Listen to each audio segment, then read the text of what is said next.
We all know that life consists of navigating hardship, and this is true for everyone, whether or not you're a follower of Jesus. But the question that we want to attend to together is, does following Jesus matter when it comes to hardship? Does it make a difference? Does it offer any hope, any guidance? You know, should trusting Jesus offer us like protection, like a buffer from pain and difficulty?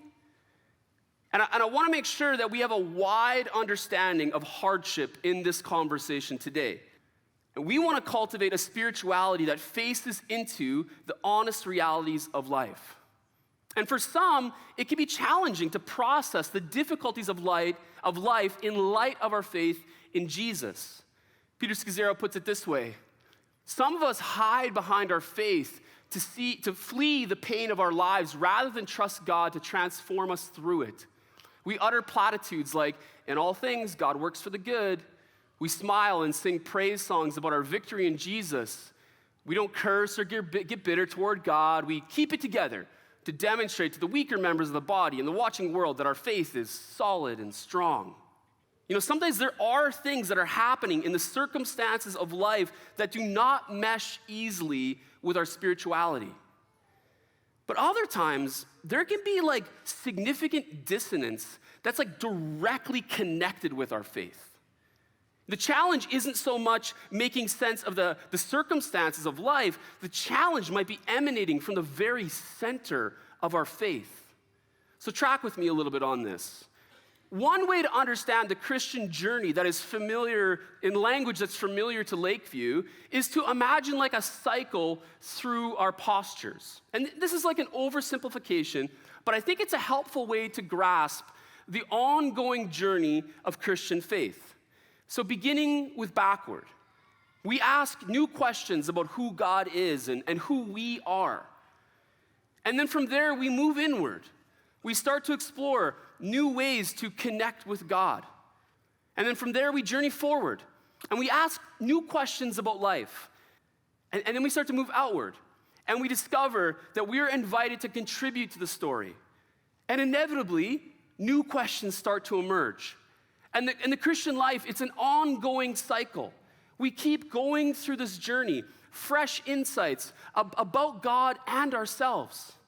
New ways of experiencing God, new challenges, new opportunities to join in. But it's also possible to look at those areas and to understand that they could also represent a challenge, frustration, angst, discouragement, or even confusion. Because what happens when the story isn't making sense anymore?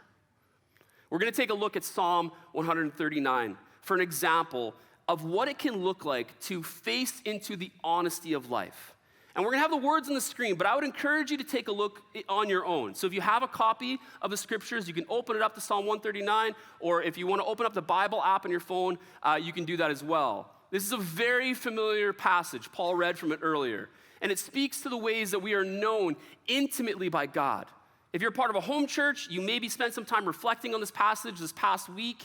The writer of this psalm captures a foundational reality that we can anchor ourselves to.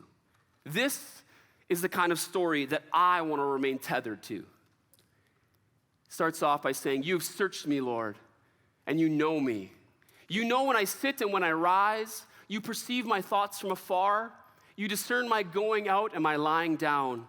You are familiar with all my ways." Jumping to verse 7. "Where can I go from your spirit? Where can I flee from your presence? If I go up to the heavens, you are there. If I make my bed in the depths, you are there." Verse 13. "For you created my inmost being. You knit me together in my mother's womb. I praise you because I am fearfully and wonderfully made. Your works are wonderful. I know that full well." You are known by God intimately. Inside and out, God knows you. God knows you better than you know yourself. And God made you. God delights in you. And God is with you. Wherever you go, God is there. You cannot outrun God's grace. God is present. in this very moment, God is near. And in the moments that will come throughout the rest of your day and throughout the rest of your week and the rest of your life, God will be with you. This psalm, it reflects someone who is deeply rooted in these profound truths. They are steeped in a worldview that understands that God is intimately involved in our lives. The psalmist is anchored to these important realities. And yet, the psalmist also writes, "If only you, God, would slay the wicked. Away from me, you who are bloodthirsty. They speak of you with evil intent. Your adversaries misuse your name. Do I not hate those who hate you, Lord? And abhor those who are in rebellion against you. I have nothing but hatred for them. I count them my enemies." All right, there's something else going on here.